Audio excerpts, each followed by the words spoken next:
Estimados amigos, un inmenso gusto saludarlos. A todos buenas noches, tanto los que nos ven en forma virtual como en grupos presenciales. Muchas gracias a Verónica Lor por su amable presentación y aprovecho para agradecer además a la empresa Boehringer Ingelheim por tan amable invitación. Vamos a empezar sin más con dos casos clínicos que van a ser de profundo interés para discutir con todos ustedes. Empezamos con el caso clínico número 1. Se trata de una paciente femenina de 72 años de edad, ama de casa, o sea que se dedica a labores domésticas. No fue fumadora y no consume bebidas alcohólicas. Su actividad física es escasa, se reduce a 30 minutos, 1 a 2 veces por semana. Desde el punto de vista obstétrico, cuenta con el antecedente de 3 embarazos, 3 partos y el último fue por cesárea. Su última regla fue hace 20 años y recientemente fue valorada por el ginecólogo y no hay evidencia de patología mamaria ni pélvica. Cirugía, solamente la cesárea que mencioné, desde el punto de vista obstétrico, y además una colistectomía laparoscópica hace 5 años. Desde el punto de vista de morbilidades, esta paciente es hipertensa desde hace 3 años, en tratamiento actual con irbesartán, una tableta 150 al día, y atenolol 25 miligramos 2 veces al día.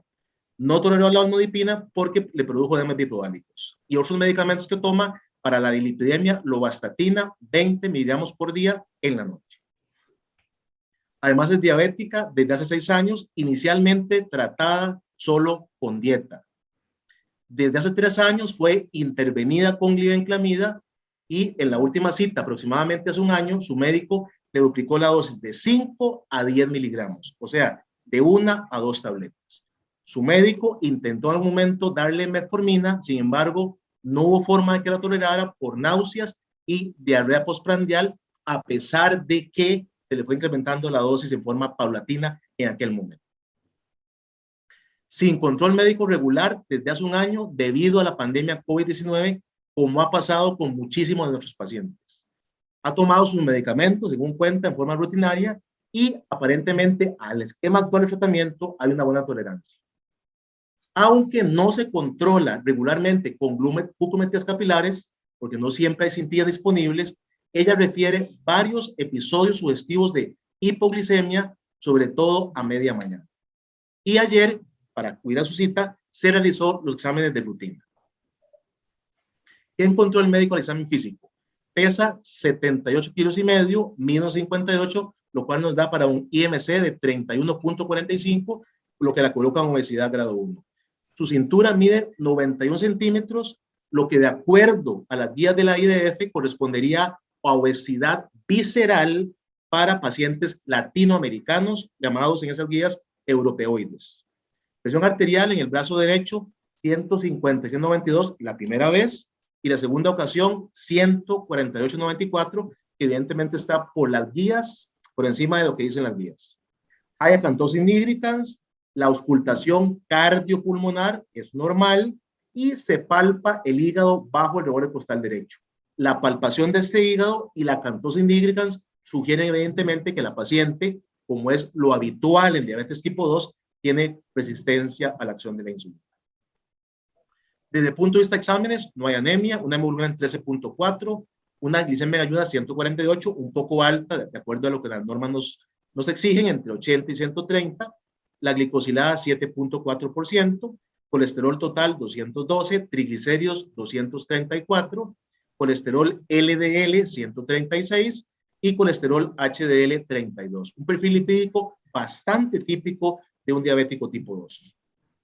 Desde el punto de vista renal, nitrógeno ureico en 13, creatinina 0.8, una tasa de filtración estimada de 78 mililitros minuto según la ecuación TKD-EPI, una relación albuminuria, creatininuria en 24 miligramos por gramo, y desde el punto de vista tiroideo, una TSH que se encuentra en el rango de la normalidad, ubicada en 2.14. Ahora, le planteo a la audiencia una pregunta en relación al tratamiento de esta paciente. ¿Cuál sería la opción más apropiada desde el punto de vista terapéutico para llevar a esta paciente a la ansiada meta de glicosilada por debajo de 7%? Número 1, continuar en monoterapia y ascender la glibenclamida de 10 a 12.5%. Recordando dos factores importantes. Uno, que la dosis máxima de glibenclamida son 3 tabletas al día. Y en segundo lugar, que la paciente tomando 10 miligramos al día ya refiere ocasionalmente hipoglicemias a media mañana. En segundo lugar, insistir nuevamente en la metformina, duplicando dosis cada semana como solemos hacer para llegar a la dosis soñada de 2.000 miligramos, o sea, 1.000 miligramos 2 veces al día, idealmente después de desayuno y después de cena. En tercer lugar, retirar completamente la sulfonilurea e iniciar un SGLT2 en monoterapia. Cuarta opción, agregar una dosis nocturna que puede ser entre 6 a 10 unidades de insulina, en este caso basal, no prandial, o sea, colocándola una vez al día. Y como quinta opción, para que ustedes lo mediten en los próximos minutos, suspender el tratamiento actual, pero dado que la glicosilada está por encima de 7, iniciar tratamiento combinado, que consistiría en 2 agentes orales, un TPP4 a dosis plenas y un SGLT2 a dosis plenas. Entonces, les dejo la pregunta para que ustedes mediten. Más adelante vamos a discutir esto.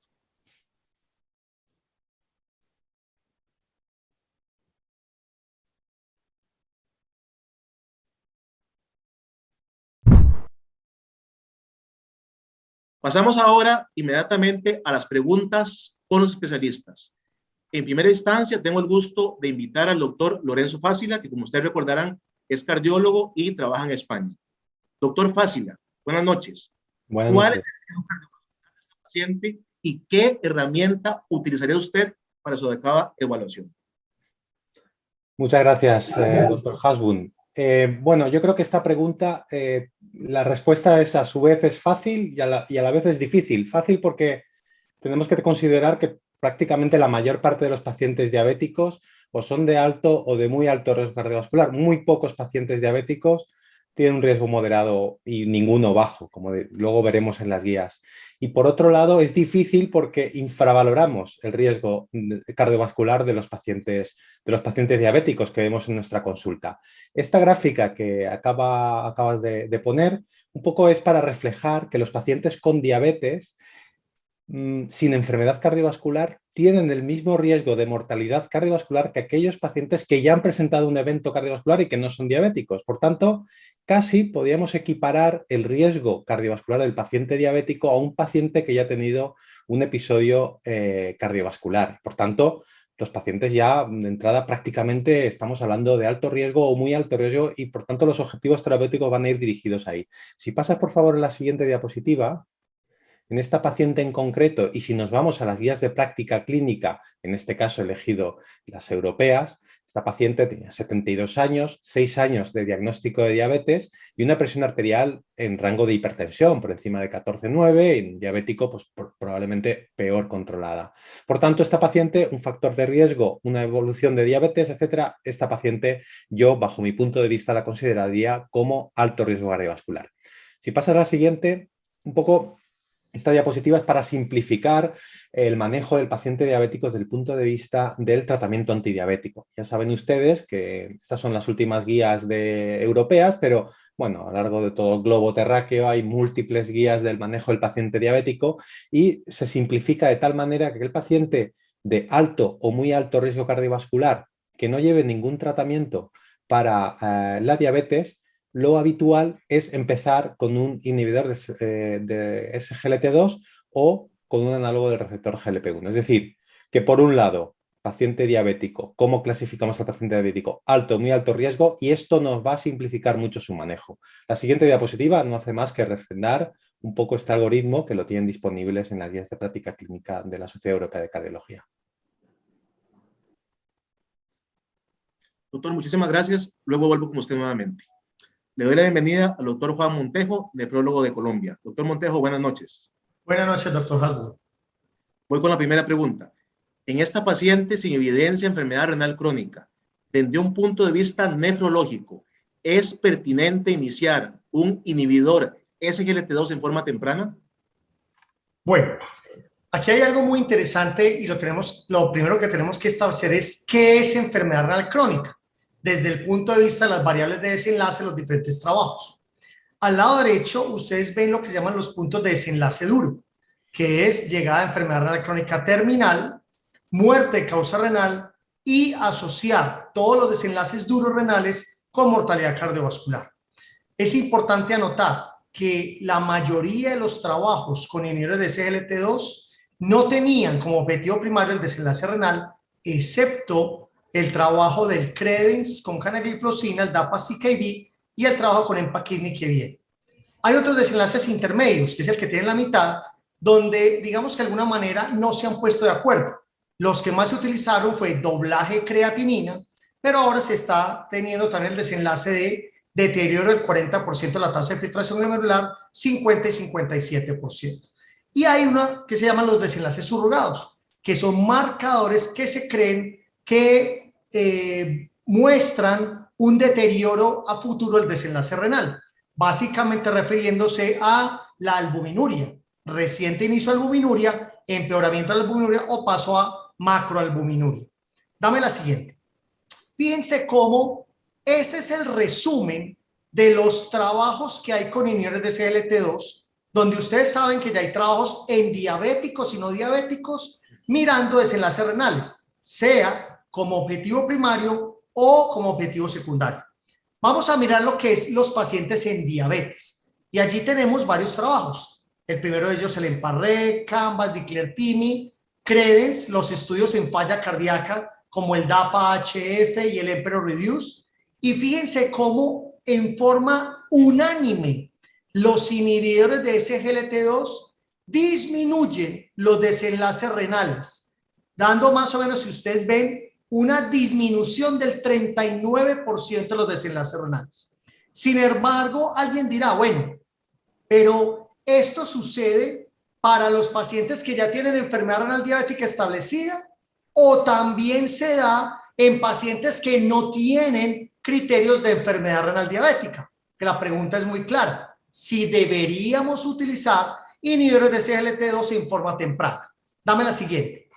Fíjense cómo cuando uno mira los tres primeros trabajos pivotales que queríamos ver un desenlace cardiovascular, Diclertimi, Canvas y EMPA-REG, fíjense cómo estas flechas, dame la siguiente, muestran que el grueso de los pacientes tenían más de 60 mililitros por minuto y tenían menos de 30 miligramos por gramo de albuminuria, es decir, más del 75% de la población reclutada no tenía criterios de enfermedad renal diabética establecida. A diferencia, dame la siguiente, Credence y DAPA-CKD, donde ya los pacientes sí tenían criterios de enfermedad renal crónica, sea diabética o no diabética establecida. Por eso mismo, dame la siguiente, vemos cómo es muy probable que el uso temprano de inhibidores de SGLT2, como lo muestran los tres primeros estudios pivotales, favorezca el no inicio de enfermedad renal diabética. Y miren estos desenlaces de los dos trabajos que sí tienen pacientes con enfermedad renal diabética establecida, como para el grupo menos enfermo de enfermedad renal, aquellos que tenían más de 45 mililitros minuto o menos de 1000 miligramos por gramo, les fue tan bien en términos de los desenlaces renales cuando se comparaban contra la población con enfermedad renal más severa. Entonces, no hay duda que la respuesta es que el uso temprano de medicamentos modificadores de diabetes como inhibidores de SGLT2 sí puede disminuir la incidencia de enfermedad renal diabética. Excelente, muchas gracias, doctor. Vuelvo con usted pronto. Volvemos ahora con el doctor Lorenzo Fácil, la segunda pregunta de este caso. ¿Se justifica en una mujer diabética e hipertensa asintomática investigar por enfermedad coronaria y o falla cardíaca? Doctor Fácila. Sí, doctor Hasbun. Sí, esta es una pregunta muy pertinente, es una pregunta que consideramos pregunta del millón y muy práctica, con un resultado, con una traducción muy práctica. Es decir, el paciente diabético que vemos y que yo he dicho además que podría equivaler su riesgo cardiovascular a tener una enfermedad cardiovascular, a esos pacientes tengo que buscarle cardiopatía isquémica de forma activa, aunque estén asintomáticos, o incluso insuficiencia cardíaca. Voy a desmenuzar un poquito la pregunta Primero por cardiopatía isquémica y luego voy a hablar un poco de insuficiencia cardíaca. Paciente diabético asintomático, que no tiene dolor torácico, etcétera. ¿Tengo que buscar activamente esto? Pues ha demostrado en distintos estudios que no. Es decir, la búsqueda activa de enfermedad coronaria en un paciente diabético asintomático, se han hecho estudios en el cual se randomizaban a pacientes que buscábamos activamente la enfermedad y otros que tratábamos los factores de riesgo de una manera intensiva, pues no se vieron diferencias en cuanto a la morbimortalidad. Los pacientes tenían la misma morbimortalidad, ingresaban igual, etcétera. Sí que es verdad que los pacientes a los cuales se buscaba activamente se revascularizaban más, etcétera. Pero al final se morían igual y al final tenían los mismos episodios MACE complicativos en el seguimiento. Por tanto, las guías de práctica clínica, que es esta imagen que has presentado ahora, hay unos mensajes muy claves. ¿Qué hacer el paciente diabético para estratificar o para mejorar el abordaje de la enfermedad coronaria o la enfermedad cardiovascular? Lo único es, y esto tiene que ver con el doctor Montejo, que nos comentará, la determinación de microalbuminuria debe de ser considerada en todos los pacientes diabéticos. Eso por supuesto, y los cardiólogos somos, yo creo que una de las especialidades que menos microalbuminuria pedimos y es algo que debemos de mejorar en cuanto a la evaluación del riesgo del paciente diabético. Un electrocardiograma podría ser considerado también un electrocardiograma de reposo en el paciente en el cual tenga hipertensión, que sería en este caso de esta paciente, o si hay una sospecha de enfermedad. Y luego otros test, por ejemplo, una ecocardio, un índice tobillo-brazo o incluso un TAC de coronaria, sería en aquel paciente que sospecháramos, no en el paciente asintomático, sino que sospecháramos una enfermedad coronaria. Y no está recomendado determinar ningún biomarcador, ni troponinas, ni etcétera. No se contempla en esta guía del 2019 del paciente diabético europea nada específico con el tema de insuficiencia cardíaca. Si pasas a la siguiente, la segunda parte de la pregunta es búsqueda activa de insuficiencia cardíaca en el paciente diabético. Pues podemos tener escalas clínicas que nos pueden ayudar al diagnóstico o al menos un poco orientar si ese paciente diabético que tenemos delante pueda tener insuficiencia cardíaca. Y estos son datos de un score de riesgo, una puntuación de riesgo nacida a raíz de un estudio de saxaglipina, un IDPP4, del SABOR, que luego se validó con un estudio de ISGLT2, completamente de dapagliflozina. Y observamos que los pacientes que más van a responder a ISGLT2, es decir, aquellos que más probabilidad de presentar insuficiencia cardíaca tenían, eran aquellos que tenían antecedentes de insuficiencia cardíaca, por supuesto, pero de cara al diagnóstico, aquel paciente, por ejemplo, diabético con fibrilación auricular o diabético con antecedente de enfermedad coronaria o diabético con un filtrado por debajo de 60 o diabético con macro o algún albuminuria, tenían riesgo, y la puntuación la ven aquí ustedes a la derecha, de desarrollar insuficiencia cardíaca. Y si pasa a la siguiente, la probabilidad de riesgo, la vemos aquí, depende de esa puntuación. A más puntuación, más riesgo de presentar insuficiencia cardíaca. Pero, a ver, desde el punto de vista práctico, teniendo en cuenta las consideraciones que hemos dicho antes, el paciente diabético con alto o muy alto riesgo cardiovascular, las guías clínicas dicen, justifica usted por qué no le va a poner un SGLT2. Si el SGLT2 reduce el riesgo de hospitalización por insuficiencia cardíaca y reduce la aparición de insuficiencia cardíaca, ¿qué sentido tiene descartar en el paciente diabético insuficiencia cardíaca si yo ya con el tratamiento estoy reduciendo la probabilidad de que ese paciente presente insuficiencia cardíaca, o si la tiene y no la he diagnosticado, se descompense? Es decir, ya lo estoy tratando. Y si pasa a la siguiente, otra de las preguntas sería, bueno, pues vamos a pedir un NT-proBNP que está de moda y que nos puede diagnosticar insuficiencia cardíaca. Y desde el punto de vista de cardiología, solamente deciros que el NT-proBNP es un marcador muy interesante para descartar insuficiencia cardíaca. Pero para el diagnóstico de insuficiencia cardíaca debe de aparecer signos y síntomas clínicos, lo que hemos dicho, pues este score de riesgo y además el NT-proBNP elevado, porque hay pacientes con NT-proBNP elevados que no tienen insuficiencia cardíaca, por ejemplo, como pone aquí, pues antecedentes de ictus, enfermedades respiratorias, etcétera, etcétera, etcétera. Por tanto, yo no soy partidario de una búsqueda activa de enfermedad coronaria o de insuficiencia cardíaca en el paciente asintomático. Sí que nos podemos un poco intentar adelantar, sobre todo en insuficiencia cardíaca, y adelantar a la descompensación de insuficiencia cardíaca si el paciente la padece, o la presentación de insuficiencia cardíaca si el paciente no la atiende, el paciente diabético, con el tratamiento con SGLT2. Muchas gracias, doctor.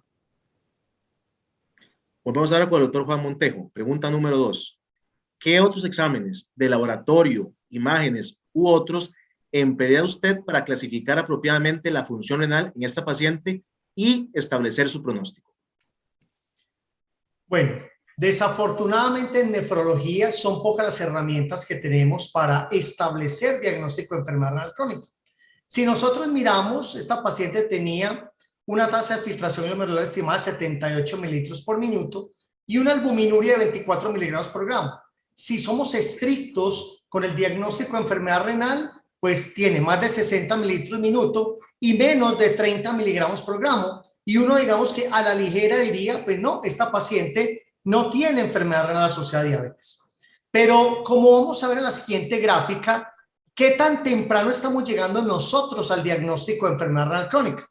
Nosotros desafortunadamente no tenemos esos biomarcadores como si los tiene cardiología, donde si ustedes ven ese continuum del daño renal, fíjense cómo la creatinina o la elevación de creatinina es un marcador muy tardío ya de muerte celular. Y la albuminuria, aunque es un marcador un poco más temprano de daño endotelial, de daño capilar, no se presenta en el 100% de los pacientes con enfermedad renal diabética.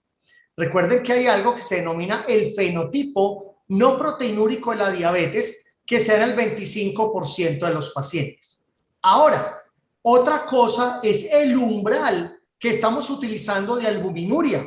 Como vamos a ver en la siguiente gráfica, fíjense cómo ya se observa que cuando ustedes miran aquí la gráfica de la derecha del primer cuadro, ya a partir de albuminurias entre 10-15 miligramos por gramo, empieza a ascender la curva de asociación con mortalidad cardiovascular y mortalidad de todas las causas. Y dame la siguiente, y miren cómo en ese cuadro, por debajo de 10 miligramos por gramo, que es lo que se toma como referencia, y se compara con una albuminuria por encima de 10 miligramos por gramo, ya tenemos un incremento en la incidencia de eventos cardiorreno-cerebrovasculares.